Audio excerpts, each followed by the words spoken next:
Karimnagar, Adilabad, Nizamabad, Medak teachers MLC ఎన్నికల్లో మల్క కొమరయ్యకు మొదటి ప్రాధాన్యత. ఓటు వేద్దాం, గెలిపిద్దాం. మీకోసం, మీ సమస్యల కోసం మీ తరఫున గళమెత్తుతాడు, ప్రభుత్వంతో కొట్లాడతాడు. సార్, దేశంలో ప్రపంచంలో కానీ ఒక కీలకమైన ఘట్టాలకి తెల రేపుతున్నారు.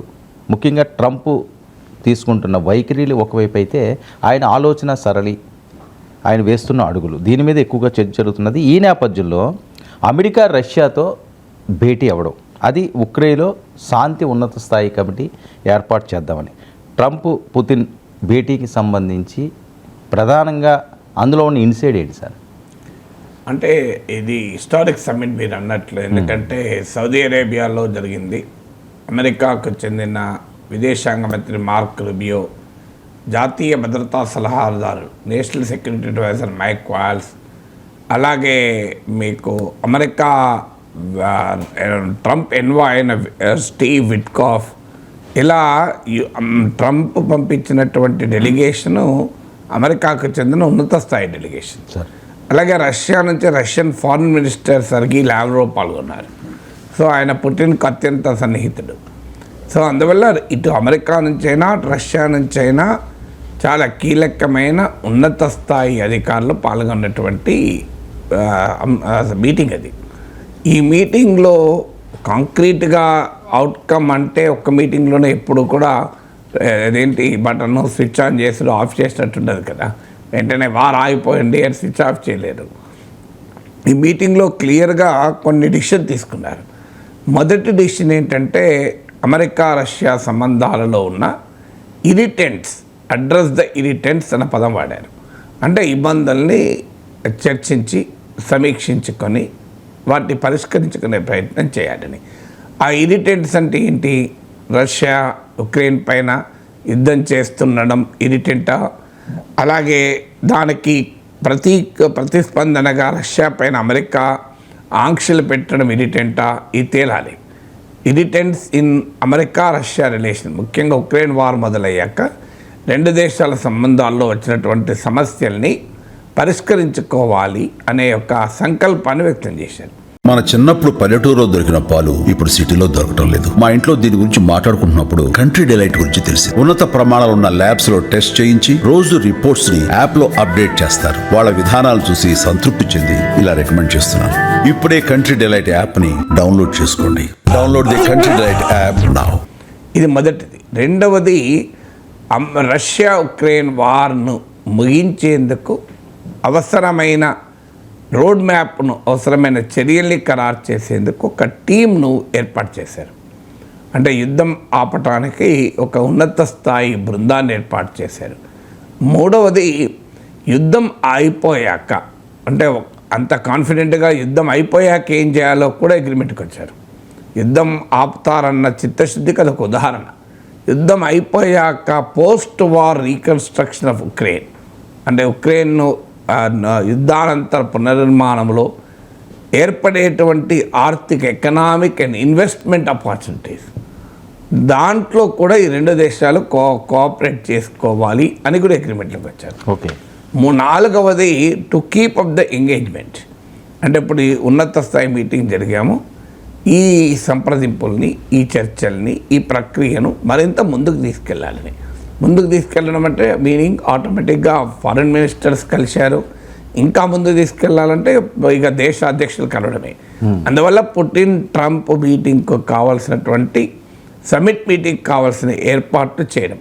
వాళ్ళిద్దరు కలిసే సమయానికి యుద్ధం ఆపుతారు. ఇక మళ్ళీ కలిసాక కూడా మళ్ళీ ముచ్చట పెట్టుకుని ఉండదు. ఇక కలిసినాక నిర్ణయాలు ప్రకటించడమే ఉంటుంది. అందువల్ల నిర్దిష్టంగా ఈ 4 అంశాలు చెప్పారు. ఈ 4 అంశాలని స్పెసిఫిక్గా లేవని ఎవరైనా అనొచ్చు, కానీ మొదటి మీటింగ్లోనే స్పెసిఫిక్స్ వర్కౌట్ కావు. చాలా క్లియర్గా వార్ ఆపాలి, వార్ ఇమీడియట్గా ఆగాలి అనే విషయంలో అమెరికా రష్యాలు తమ బలమైన, దృఢమైన అభిప్రాయం వ్యక్తం చేశాయి. ఇందులో క్వశ్చన్స్ రైజ్ అయినాయి ఏంటంటే, మరి ఇందులో యుక్రెయిన్ లేదు కదా, ఎందుకంటే ఈ చర్చలు సౌదీ అరేబియాలో జరుగుతున్న సమయంలో ఉక్రెయిన్ ప్రెసిడెంట్ జెలెన్స్కీ ఆ పక్క కంట్రీ యునైటెడ్ అరబ్ ఎమిరేట్స్లోనే ఉన్నాడు. సో సౌదీ అరేబియాలో మీటింగ్ జరుగుతుంది వెస్ట్ ఏషియాలో. అదే వెస్ట్ ఏషియాలోని మరో దేశం, పక్క దేశమైన యునైటెడ్ అరబ్ ఎమిరేట్స్లో జెలెన్స్కీ పర్యటనలో ఉన్నాడు.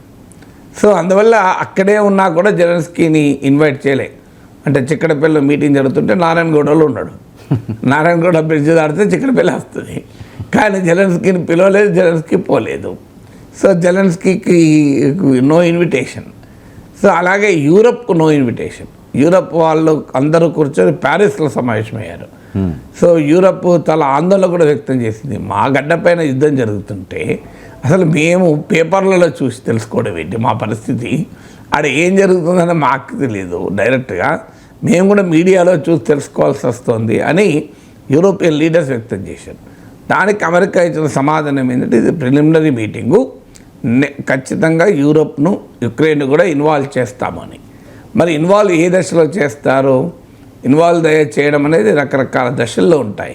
ఉదాహరణకు మిమ్మల్ని నేను ఇన్వాల్వ్ చేస్తాను, డిన్నర్కి రండి అన్నాను అనుకోండి, ఇన్వాల్వ్ ఎక్కడ చేయాలి, ఏ కర్రీస్ చేయాలి, ఏ ఐటమ్స్ చేయాలనే దాంట్లో ఇన్వాల్వ్ చేసినా, ఎలా వండాలి అనే దాంట్లో ఇన్వాల్వ్ చేశానా, లేదు అంత అయిపోయినాక మిమ్మల్ని పిలిచి డైనింగ్ టేబుల్ మీద ఫుడ్ పెట్టడానికి ఇన్వాల్వ్ చేశానా, అది కూడా లేదు, మేమంతా తిన్నాక మీతేని క్లీన్ చేయడానికి ఇన్వాల్వ్ చేసిన, దేనికి ఇన్వాల్వ్ చేసిన, అన్నీ ఇన్వాల్వ్మెంటే.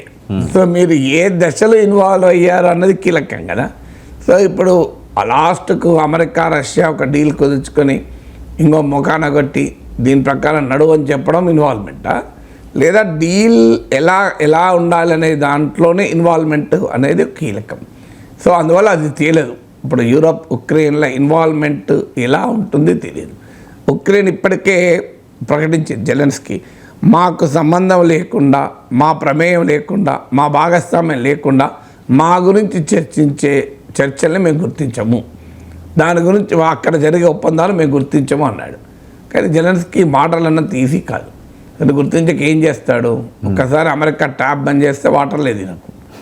అమెరికా ఆయుధాలు నిధులు సమకూర్చకపోతే ఉక్రెయిన్ యుద్ధం చేయలేదు. అందువల్ల జెలెన్స్కీ ఉపన్యాసాలు ఇవ్వగలుగుతాడు తప్ప రియాలిటీలో ఏం చేయలేడు. కానీ అది తెలిసినా జెలెన్స్కీ కొంత గంభీరాన్ని ప్రకటిస్తున్నాడు. సో నెక్స్ట్ క్వశ్చన్, అందువల్ల మొదలు యూరప్ ఉక్రెయిన్లు ఏ రకంగా ఇన్వాల్వ్ అవుతారు, ఏ రకంగా ఇన్వాల్వ్ చేస్తారు అన్నది తేలాలి. తర్వాత ఈ యుద్ధానికి బేసిక్ ప్రిమైసెస్ ఆపాలంటే ఏంటి? ఆపాలి అంటే ఒకటి టెరిటరీ, రష్యా ఏం కన్సెషన్స్ ఇస్తుంది, ఉక్రెయిన్ ఏం కన్సెషన్స్ ఇస్తుంది అనేది క్వశ్చన్. రష్యా కండిషన్స్కి వచ్చే వరకు నాటోలో ఉక్రెయిన్ మెంబర్ కాకూడదు అని. వాస్తవంగా ఈ అంశమే రష్యా యుద్ధం చేస్తానికి కారణమే. అది పుటిన్ కూడా ఎక్నాలెడ్జ్ చేశాడు. సో ట్రంప్ కూడా ఎక్నాలెడ్జ్ చేశాడు. పుటిన్ చాలాసార్లు చెప్పాడు, నాటోలో ఉక్రెయిన్ చేరితే రష్యా అంగీకరించదు. ఎందుకు అంగీకరించదు అంటే, నాటోలో ఉక్రెయిన్ చేరితే నాటో బలగాలు అంటే అమెరికా తన ప్రధాన ప్రత్యర్థి అయిన అమెరికా బలగాలు ఉక్రెయిన్లో ఉంటాయి, అంటే రష్యా పొలిమేరల్లో ఉంటాయి, రష్యాకు 5 కిలోమీటర్ల దూరంలో ఉంటాయి. దాన్ని ఎవరు కూడా అంగీకరించరు అని పుటిన్ చెప్పడమే కాదు, ట్రంప్ కూడా చెప్పాడు. ఇది చరిత్రలో మనకు అనుభవాలు కూడా ఉన్నాయి. క్యూబాలో రష్యా వాళ్ళు మిసైల్స్ పెడతా అన్నప్పుడు అమెరికా కంప్లీట్ క్యూబాను దిగ్బంధించింది. అంటే క్యూబాన్ మిసైల్ క్రైసిస్ అంటారు. ఎందుకంటే క్యూబా అమెరికాకు పక్కనే ఉంటుంది. సోవియట్ యూనియన్ వచ్చి అక్కడ మిసైల్స్ పెడితే అమెరికా సెక్యూరిటీకి ప్రమాదం కదా. అయితే ఇది ఇది గుర్తించాడు ట్రంప్ క్లియర్గా, నాటోలో ఉక్రెయిన్ చేర్చుకునే ప్రసక్తే లేదు, ఇట్ ఈజ్ నాట్ ప్రాక్టికల్ అని ప్రకటించాడు. అంటే రష్యా పెట్టిన మొదటి కండిషన్ అగ్రీడ్.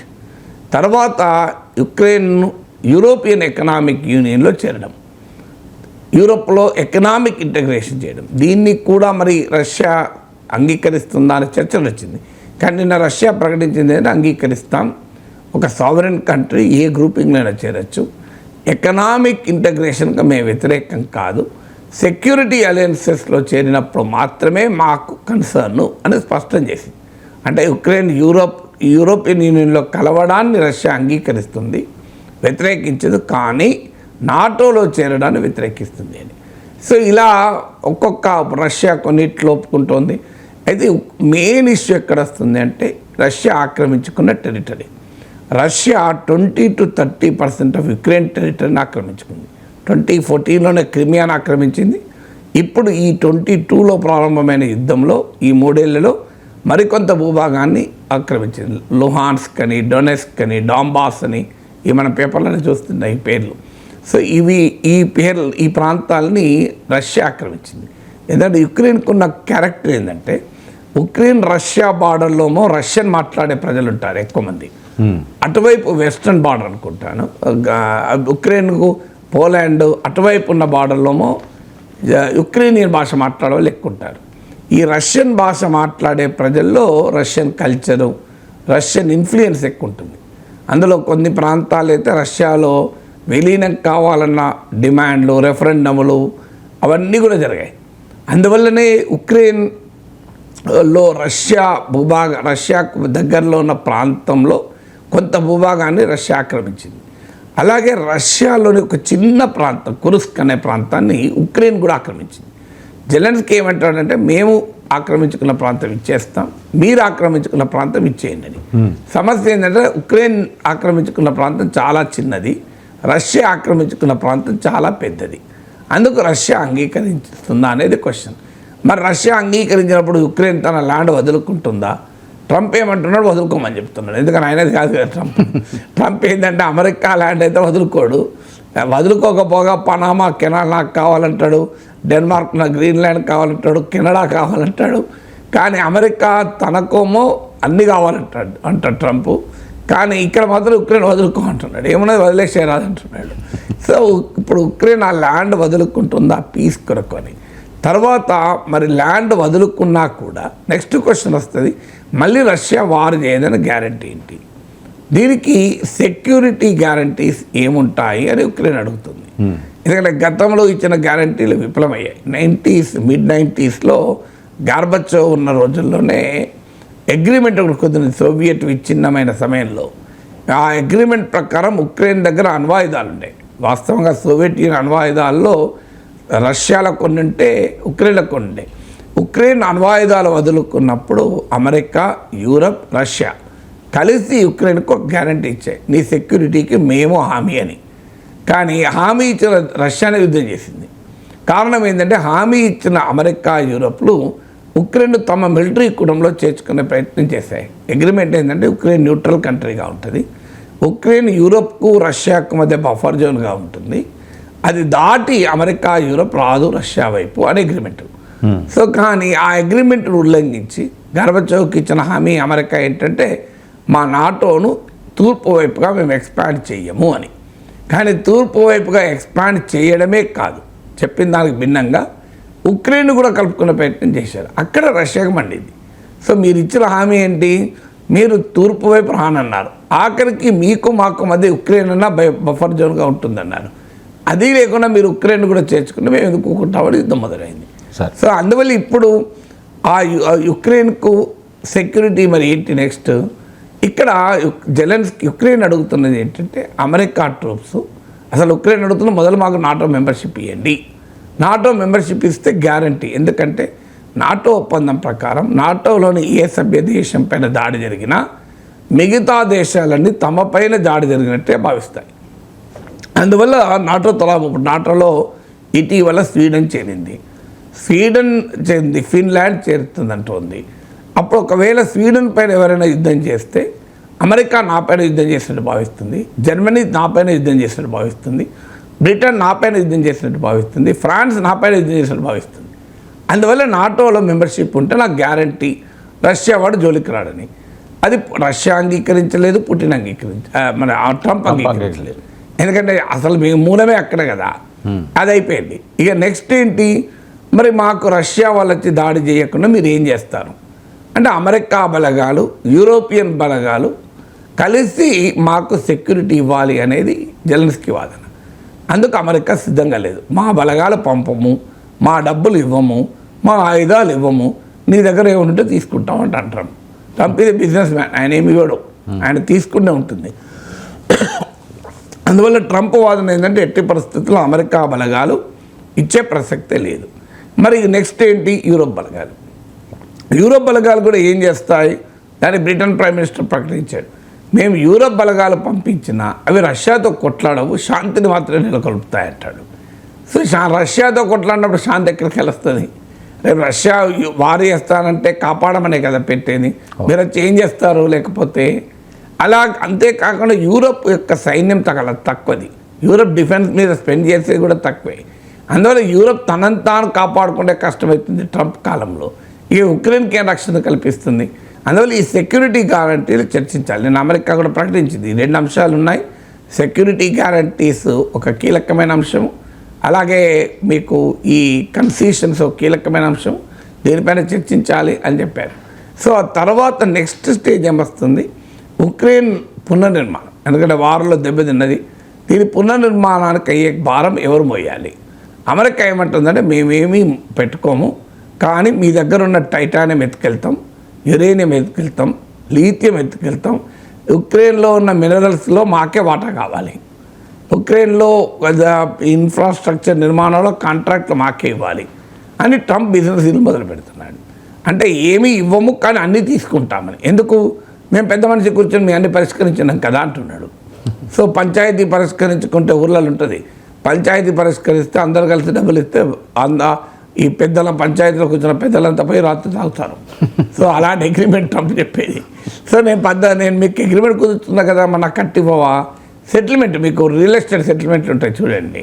వీళ్ళకి ల్యాండ్ సంబంధమే లేదు, వీడు 5 పైసలు ఇవ్వడు, ఇద్దరు కొట్టుకుంటే దాదా దగ్గరికి వస్తారు, వీధిలో ఉన్న గోండా దగ్గరికి వస్తారు. గోండా ఇద్దరిని కూర్చొని పెడతారు. ఏంద్రా ఏం సంగతి అన్నా, నాది ఆక్రమించండి, లేదన్నా నాదే అన్నా అంటాడు. అరే ఇది కానీరా అన్నా కాడు, ఇదిరా బార్డర్ మీరు ఇద్దరు వినాలి అంటాడు. భయాన్ని ఇద్దరు వింటాడు. ఆఖరికి ఏంటి మరి మీరు ఇద్దరు కిన్నది నాకేంద్రా అంటాడు.